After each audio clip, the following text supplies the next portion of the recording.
When I posted my last video called Forget About Non-Duality for Now, I felt that this is such a controversial subject, and I felt that it is so widely misunderstood. So I wanted to share more thoughts on it.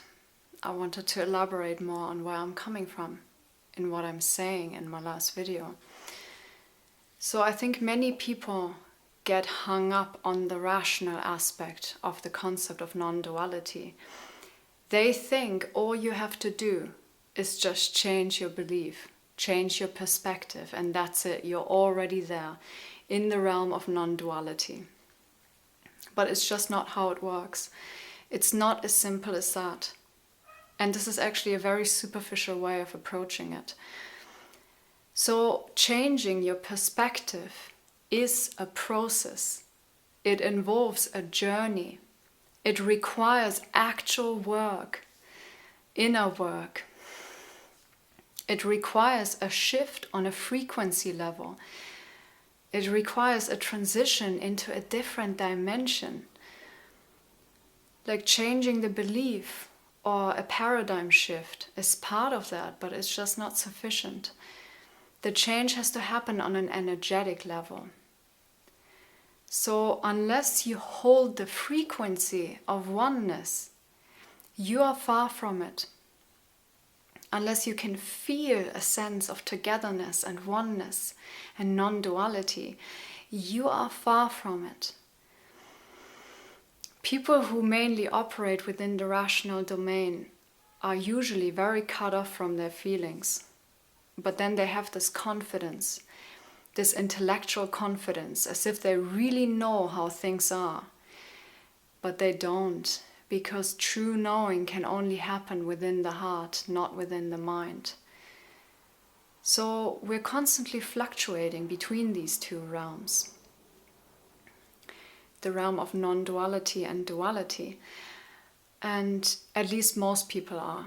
And when we're identified with our spirit, this is when we lean more towards the realm of non-duality. When we're identified with our ego, this is when we lean more towards the realm of duality. And people are either anchored in one realm or the other. But even when people are anchored in the metaphysical realm, or when they are anchored in the realm of non-duality, or in other words, when they're very spiritual, even then they can only experience a sense of non-duality as a transient thing, not as a sustained state of mind, unless someone is very enlightened. And obviously this frequency of oneness is not the predominant frequency on earth. So many people don't even ever tap into that feeling or into that frequency at all. And there's another thing, that even if you wake up from your dream and you experience non-duality within your space, that is still only experienced within a bubble, because it doesn't automatically make others around you wake up from their dream as well. But others are part of you, and you are part of them. So being in a realm of non-duality requires for those around you to be in the same frequency as well. It has to be shared. So you're fooling yourself if you think you're in a heavenly realm, whilst your brothers and sisters around you are still suffering, fighting each other, killing each other. I believe it's possible to have heaven on earth, but we have to work for it. It has to be earned.